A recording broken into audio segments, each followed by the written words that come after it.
Today we're talking about Lil Nas X's latest video in controversy, a man attempting to sue a Facebook group for its members sharing their experiences dating him, and CEOs are worried about how climate change and AI are going to affect their bottom lines and relevancy. All in today's episode of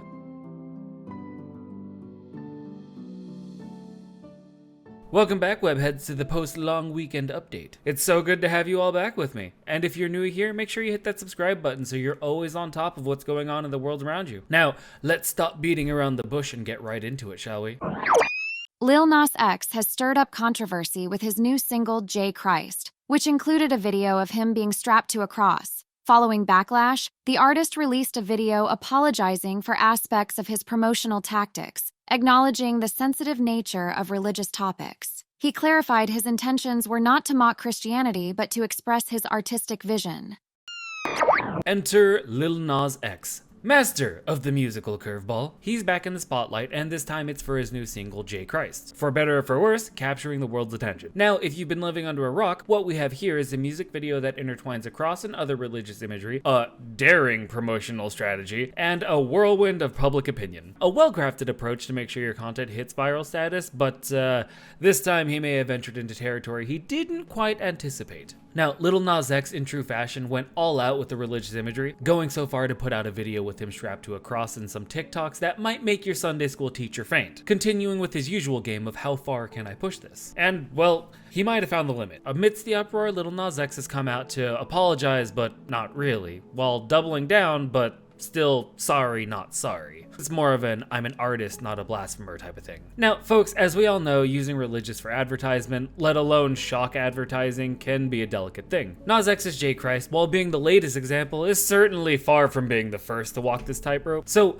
why is using religious imagery in advertising such a high-stakes game? First off, religion is deeply personal and profoundly sacred to many. It's not just a set of beliefs, it's a cornerstone of identity, culture, and morality. When artists or brands use religious symbols or narratives, they're treading on ground that's hollowed for millions. It's like juggling with firecrackers. One wrong move and you're facing an explosion of backlash, a missing hand. Moreover, religion often comes with a history of conflict and controversy. Using it for shock value can be seen as trivializing or mocking these deeply held beliefs. It's a bit like walking into someone's home and rearranging their furniture. It's an invasion and disrespectful, unless you're paid to do it. Uh-oh. He was paid to do this, so. Now, let's not forget, in our hyper-connected world, a misstep isn't just a local scandal, it's global now. Oh, here's a catch-22 for you. Religion, with its rich symbolism and emotional resonance, offers a powerful canvas for artistic expression. When done respectfully, it can provoke thought, evoke deep emotion, and even promote understanding. The challenge is finding that fine line between artistic liberty and cultural sensitivity. You know, back to that High Wire Act reference, it's a thrilling but fraught with danger. At least they get a safety net. Anyways, what's the verdict here? Using religion in shock advertisement is risky because it can alienate audiences, ignite controversy, and even harm artists or a band's reputation. It demands a delicate balance, a deep understanding of the subject, and above all, respect for the beliefs of others. Anyways, I do want to hear from the religious side. What's your take here? Is this a no big deal, something we can live with kind of scenario, or is this the line that shouldn't have been crossed? And why wasn't that line crossed when the devil shoes came up? Is it the imaging that he was using this time around compared to last time? Let me know in the comments. Up next, a legal battle is brewing in Chicago that touches on the digital age's complexities. Nico D'Ambrosio has taken a stand against what he perceives as defamation on social media. He's filed a lawsuit concerning negative posts made about him in a Facebook group, intriguingly named, Are We Dating the Same Guy? This case opens a Pandora's box of issues surrounding defamation, privacy rights, and the influential role of social media in our personal lives.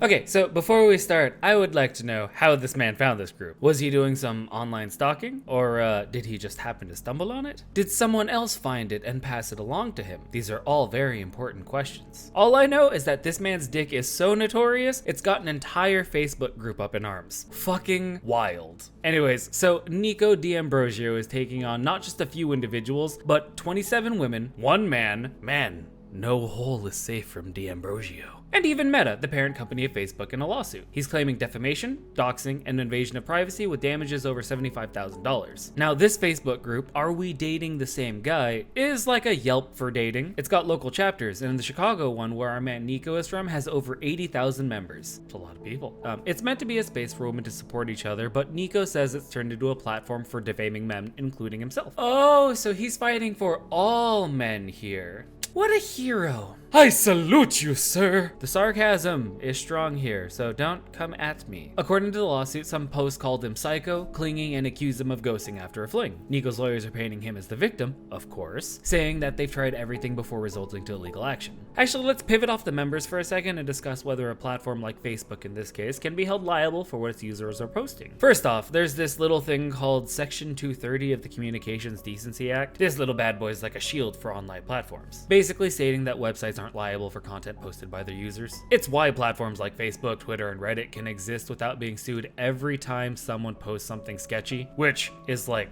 every 2 seconds. In Nico's case, he's suing Meta, Facebook's parent company, along with the individuals who posted about him. And there is where things start to get a little tricky. Under current laws, Meta is likely to argue that they're protected by Section 230, that they're just the platform, not the publisher. It's like blaming the postal service for a nasty letter you got. They delivered it, they didn't write it. Or maybe they did write it and you've got some serious things to work out with your mailman. Now, this by no means means Nico's case is dead in the water, because as for the individuals who made the posts, they could be on the hook for defamation if what they said is proven false and damaging. But pinning liability on Facebook is like trying to nail jelly to a wall. The question here, at least in my opinion, is should platforms have more accountability for what's posted on them? Or does that road lead to censorship and a whole other can of worms? Yeah, it's a pretty complex issue and just way above my pay grade, so I guess moral of the story here is people will eventually figure out who the Village Bicycle is, and also, ladies, why are you all picking the same man? That is a study I would also like to see. Are the red pillars right, ladies? Alice, quick, go to the next story before they get mad at me. Last stop today, a topic that's on the minds of CEOs across the globe. A recent PwC survey reveals a complex picture of the future economy, with executives balancing optimism with the need for major overhauls due to climate change and technological advancements. Alrighty, so we've got this PwC survey of over 4,700 CEOs worldwide, and they're just having a roller coaster of emotions right now. On one hand, 38% of these big shots are feeling good about the economy, a significant jump from last year's 18%. But it's not all sunshine and rainbows. These CEOs are staring down some big challenges. We're talking about climate change, the rise of AI, and geopolitical conflicts. So, you know, serious stuff, I guess? I don't know. Now, 45% of the CEOs are worried their companies might not exist in a decade without some serious reinvention. That's up from 39% last year, so decent jump. As it turns out, the advent of advanced AI technology is also proving to be a complex issue for many a CEO. In truth, it's hailed as a revolutionary tool for enhancing business productivity and efficiency. However, it does open up a host of challenges. These include heightened cybersecurity threats, the proliferation of misinformation, and the pressing need for the workforce to acquire new skills to stay relevant in a rapidly evolving landscape. And let's not forget climate change in all this. Nearly a third of CEOs say it's going to shake up how they do business in the next 3 years. They're trying to go green, but it's a bumpy road, with only 45% making progress in integrating climate risks into their financial planning. So,